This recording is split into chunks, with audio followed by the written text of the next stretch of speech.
Mi queridísima Adriana Braniff, te saludo con mucho gusto. Juevesito, ya casi llegamos al otro lado, Adriana. Hoy venimos muy de azul, ¿no? Ah, tú también vienes de azul, sí, ¿verdad? Hoy, sí, Azul pues clarito. hasta donde estoy en el entendido es azul. Oye, qué buena desvelada ayer con tu transmisión en vivo, que tienes punto final, todos los días este Estuvo streaming. interesante Vicente ayer. Serrano y tú dándose hasta con la cubeta, me pareció interesante el ejercicio, Pedro. ¿Tú Sí, cómo te estuvo interesante. Y sentiste? bueno, el chiste es hablar en un espacio de pluralidad en donde pues, se pueda tocar absolutamente todos los temas, Adriana, y ese es el punto que tenemos justamente en estas transmisiones de El Punto, en donde el punto es exactamente el punto más importante, mi querida Adriana. Pues invitados Bueno, al que no lo vio, que vea la repetición. que vea Ahí la está en las repetición, redes sí de vale la Central, pena. está muy interesante. Estuvo interesante. Pero bueno, creo que hay puntos interesantes hoy en la agenda internacional. Por supuesto, la Cumbre de las Américas sigue siendo una de las más importantes. Hoy, en la conferencia matutina, volvió a salir el tema de que si México va, que si no va, si esto significaría un distanciamiento con Joe Biden. Porque pues evidentemente así se expresaría esto, ¿no? Como un distanciamiento entre el presidente de México y entre el presidente de los Estados Unidos, cuando pues Andrés Manuel ha tenido esta cantaleta constante de decir que si no invitan a las dictaduras de Cuba, Venezuela y Nicaragua, pues él no va a ir. Sin embargo, hoy en la conferencia mañanera regresaba a lo que Jen Psaki decía el día de ayer o antier, si mal no lo recuerdo, en donde afirmaba que todavía no se mandaban las invitaciones a esta conferencia, entonces pues que no, había que adelantar vísperas. Y dice inclusive el presidente, a mí no me han invitado. Todavía no estoy invitado formalmente a esta Cumbre de las Américas, pero sin embargo no está invitado, pero está pateando el avispero hasta el cansancio. Lo que es claro es lo que mencionábamos aquí en transmisiones pasadas. Nicolás Maduro no puede entrar a Estados Unidos o será apresado por agentes de la DEA y del FBI y de la CIA y de, bueno, todo el mundo ante las órdenes de aprehensión que tiene el mandatario. Igual el caso de Daniel Ortega de Nicaragua, un dictador a todas luces, y no se diga el caso de Díaz-Canel nuevamente, una isla en donde en más de 60 años pues ha sido gobernada por 3 personas, lo que te habla de pues una dictadura, ¿no? Sí, curioso lo que platicas que sucede hoy en la mañanera y que el presidente diga que a él no lo habían invitado cuando ya antes de la invitación dijo que no va. Es una incongruencia, ¿no? No te han invitado y dices que no vas. Entonces, pues ahí está la primera incongruencia. Ahora, el país anfitrión es Estados Unidos y como país anfitrión de un evento así se puede reservar el derecho de admisión de todas estas personas que considera Estados Unidos que son pues dictadores, porque sí lo son, y como lo dijo, lo dicen por ahí también, que son matones, que son censores, que son todo ese tipo de cosas, y que el presidente dice que ¿quiénes somos nosotros para calificar así a las personas?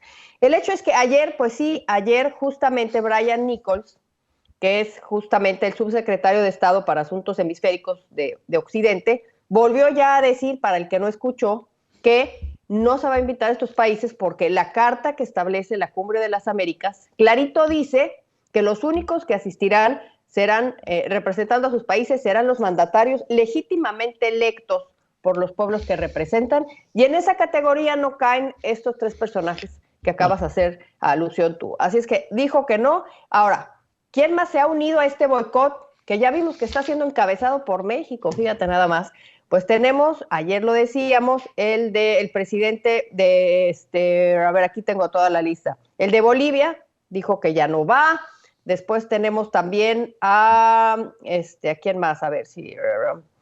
Bueno, también sabes quién dice que no va, pero no por hacer equipo con los socialistas, es Jair Bolsonaro, el de Brasil. Pero Él él ya tampoco tenía no va, agenda. pero él no va porque él es amigo de Donald Trump. Nada tiene que ver con este grupo de los socialistas que se están uniendo. El CARICOM, el grupo de estos países del Caribe, ya también dijeron que no van, pero esto lo platicaba con Pedro Ferriz de Con en la primera emisión. Esto del CARICOM ya lo habían anunciado ellos desde el 5 de mayo, así es que no fue como No una es parte reacción a del lo que dijo boicot, López Obrador. del Ya lo habían dicho. conservadurismo. Pues mira, el Ya lo chiste habían está que dicho. justamente ante lo que dices, Andrés Manuel no entiende que Estados Unidos no está actuando, como dice él, como juez supremo, porque según el presidente de México, el gobierno de Biden actúa como juez supremo, adjudicando el derecho a decidir quién acude y quién no acude a la cumbre de las Américas, ¿no? Pero como bien lo dices, pues no es que ellos estén actuando como un juez, es que hay estatutos sobre la cumbre, sobre la asociación de la Cumbre de las Américas, en donde este tipo de dictaduras, que son dictaduras abiertamente aceptadas, no son requeridas. ¿Por qué? Porque no van a estar solapando gobiernos antidemocráticos como el que representa Nicaragua, como el que representa Cuba, como el que representa Venezuela. Hay que verlos. Digo, analícenlo. Daniel Ortega lleva en el poder más de una decena de años. Nicolás Maduro, lo mismo, y anterior a él, Hugo Chávez. Y en el caso de Cuba, pues no hemos salido de los Castro y de este último señor, Miguel Díaz-Canel. Entonces, pues esto te habla de que no son países que tienen democracias. Entonces, aparte de todo, no empecemos a hablar pues de la violación en derechos humanos, de la tortura, de los atropellos contra la ciudadanía, de la persecución política, de los crímenes de lesa humanidad, etcétera, etcétera, que pasan en estos gobiernos, la libertad de prensa, la libertad de palabra, bueno, por donde la veas, no se pueden solapar estas dictaduras. Estoy de acuerdo. Y ahorita que dices esto, recuerdo como decía ayer el presidente, dándole como una lección o un consejo a Joe Biden, diciéndole, sería un gran precedente y una gran lección, creo que dijo así, para la juventud el que se invitara a estos países. Cuando en realidad lo que sería una buena lección es que estos países comenzaran por liberar justamente a estos presos políticos de los que estás hablando tú, Pedro. Por supuesto, creo que es importantísimo que esto representará, como bien lo decía un colega periodista aquí en los Estados Unidos, Jorge Ramos, Andrés Manuel López Obrador ha escogido el lado de la historia. Y el lado de la historia en el que está yendo no es el correcto, porque solapar a este tipo de atropelladores, pues no te da más que las intenciones propias. ¿Qué es lo que podríamos esperar de un México que defiende y dice que estos dictadores son buenas personas, son grandes servidores públicos, cuando lo que hacen es apresar a cualquier persona que hable en contra de ellos, en líderes políticos, en líderes sociales, que no están de acuerdo con la forma en que se está llevando el país en un ambiente antidemocrático en donde México va en caballo de hacienda? Oye, y ahorita que sacas a Jorge Ramos, pues sí, ya ves que el presidente siempre saca su derecho de réplica, pues no se puede quedar callado. Le dice que él ya escogió, como le dice Jorge Ramos, que escogió el lado, y estoy de acuerdo con Jorge Ramos, que escogió el lado de los dictadores, de los censores, de todos estos, y el presidente le contesta que él ya escogió el lado de la historia y es el lado de Jesús. Entonces, pues sí, así las cosas. Oye, en el conflicto COVID, fíjate, a ver, chavos, ayúdenme con una imagen que te voy a mandar ahorita que me llamó profundamente la atención. Porque tú sabes que pues en Corea del Norte no pasa nada, ¿no? Entonces, después de casi 2 años, ahí les va, después de casi 2 años de pandemia, en donde en el mundo han muerto millones de personas, Corea del Norte acaba de anunciar, escucha tú, redoble, su primer caso de COVID en 2 años. ¿Cómo la ves? Mira, no, pues, ahí tienen el anuncio. A ver. A ver, chavos, a ver si lo tienen ahí. Se los acabo de mandar. Ahí va. Porque imagínate, inclusive Corea del Norte prohibió hablar del tema coronavirus en sus medios de comunicación. Y así, pónganmelo ahí, ABC News reportaba que en 2 años North Korea has announced its first coronavirus infection. La primera en 2 años en donde el mundo estuvo azotado por una pandemia y Corea del Norte, pues ahí no pasa nada. Imagínate qué tan grave está la situación.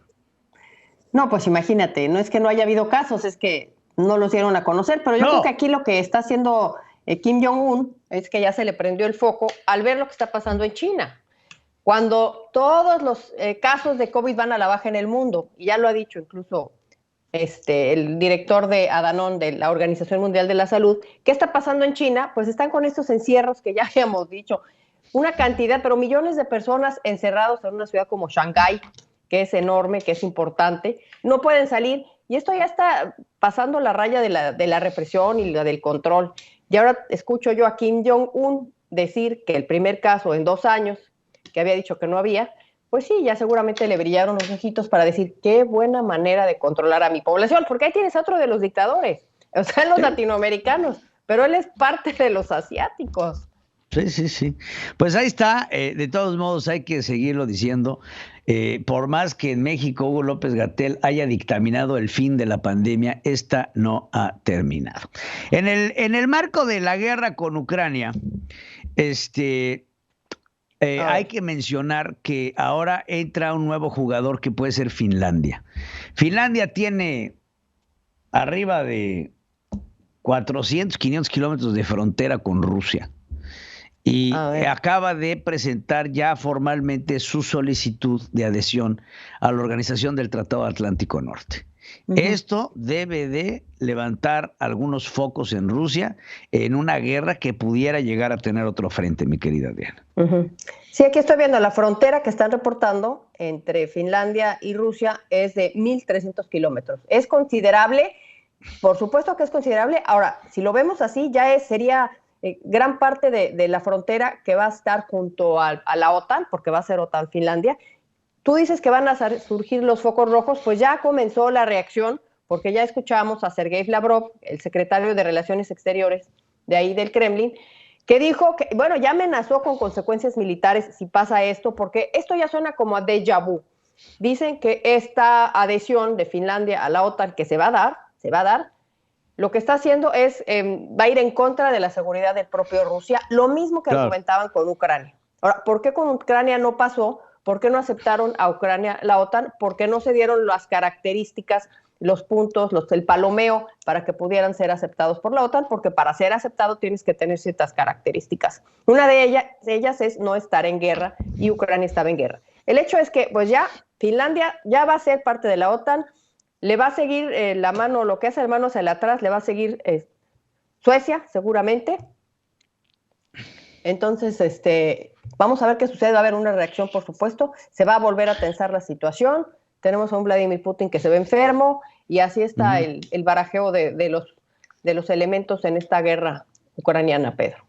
Así es, Adriana. Pues bueno, pues se nos acaba el tiempo, lamentablemente, pero como siempre, invitarlos a estos lives que tenemos todos los días, Adriana, si haces lo propio. Sí, los invitamos a los lives. Está el de Dore Ferriz a las 11 de la mañana.